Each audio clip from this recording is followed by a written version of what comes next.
This is Saturday, April 22nd. This is the second of two videos for this Saturday, and I invite you to follow with me. We're still in Numbers chapter 21 and Numbers chapter 22 as our scripture reading. Now, the title of the devotional is A Foolish Prophet and Not So Foolish Donkey. If you grew up in church and Sunday school, you'll be very familiar with this passage. Now, we've already seen in Numbers chapter 21 in the first 10 verses how the Lord had spared Israel from greater judgment by directing Moses to fashion and lift up a brass serpent on a pole, a type, a symbol, ultimately of Jesus Christ himself being nailed to the cross. Now, the people had looked to the brass serpent and God had kept his promise and they lived. Now that brings us to Numbers chapter 21, verses 10 through verse 35. And I invite you to consider, first of all, the song of rejoicing that begins in verse 10. Now, as the children of Israel progressed in their journey, remember now they're passing along the coast of Edom. The Edomites had refused to allow Israel to cross into their land. And so the children of Israel then came to the border of Moab, that is the Moabites. And it was there that the people rejoiced, for the Lord gave them water. He provided them water. Now, that brings us to another battle. Here we have a victory over Sihon, king of the Amorites. It's recorded in verses 10 through 31 of Numbers chapter 21. Now, desiring to pass through the territory of the Amorites, Israel sent messengers to Sihon, king of the Amorites, and requested safe passage through their land. Now, the leaders of Israel vowed to the Amorites that they would not harm their crops, their vineyards, nor drink water from their wells. But King Sihon, however, refused Israel's request, gathered his people, and he attacked the congregation, attacked Israel.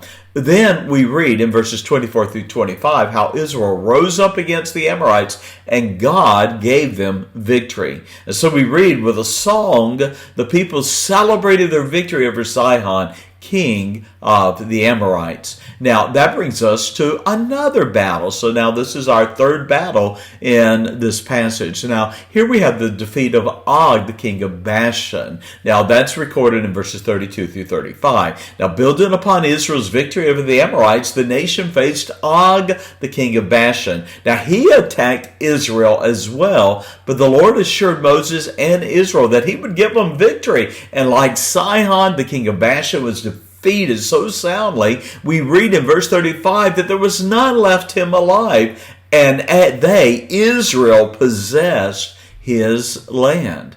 Numbers 22. Again, now we have another record, but this time it is a king who decides, I'm going to be proactive regarding these Israelites. And we find him in verses 1 through 4. He is Balak, the king of the Moabites. Now, the following chapters, now beginning with chapter 22, going all the way through chapter 24, is going to record this unusual event that I think has been the favorite of children in Sunday school classes over millenniums of years that have passed. So follow with me as we introduce Balaam, whom we might describe as an unfaithful seer, a seer being a prophet or fortune teller, and a king of Moab named Balak. All right, notice with me then with Balak that he had heard how Israel defeated Og, king of Bashan, and Sihon, the king of the Amorites. But the king's heart failed at the very thought of facing God's people, of facing Israel as they marched through his land. And so we read him beginning in Numbers 22 and verses 5 through 14 that lacking the confidence that his soldiers could defeat Israel, Balak turned to Balaam. And he sent ambassadors, Moabite ambassadors, to summon the prophet, come, curse Israel. Also, Balak commended the prophet, expressed his confidence. In verse 6, and he promised that he whom thou blessest is blessed, and he whom thou cursest is cursed. Well, coming with a promise that his services would be well rewarded, the Moabite delegation insisted that Balaam go and curse Israel. Numbers 22, verse 7. Now, the foolish prophet, rather than reject the Moabites' invitation outright, actually sent them away and did not send them away, and invited them, verse 8, lodge here at this night, and I will bring you word again, as the Lord shall speak to me. Well, the Lord did come to Balaam in the night in verse 12 and said, Thou shalt not curse the people, for they, Israel, are blessed. Well, the following day Balaam sent the Moabites away, saying, The Lord refuseth to give me leave to go with you. Now notice then, Numbers 22 verses 15 through 21. Here we have Balaam entertained and then finally accepted Balak's invitation. And so King Balak refused Balaam's refusal. But desperate for assistance, the king sent a second delegation. It was more powerful and more influential than the first. Now we read in verse 17 that these men came to Balaam, promised to enrich and promote him unto very great honor if he would go and curse Israel.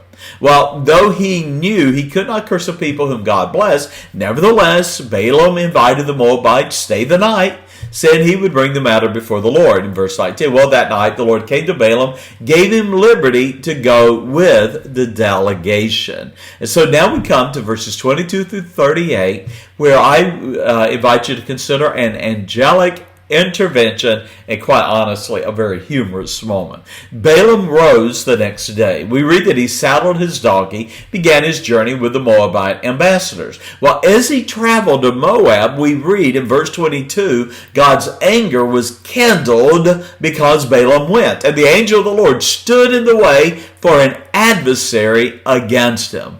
Well, the following verses relate a humorous interaction between Balaam, his donkey, and the angel of the Lord. Now, consider then, as we follow, Balaam, spiritually blinded by the promise of honors, rewards, and riches, he did not see what his donkey saw.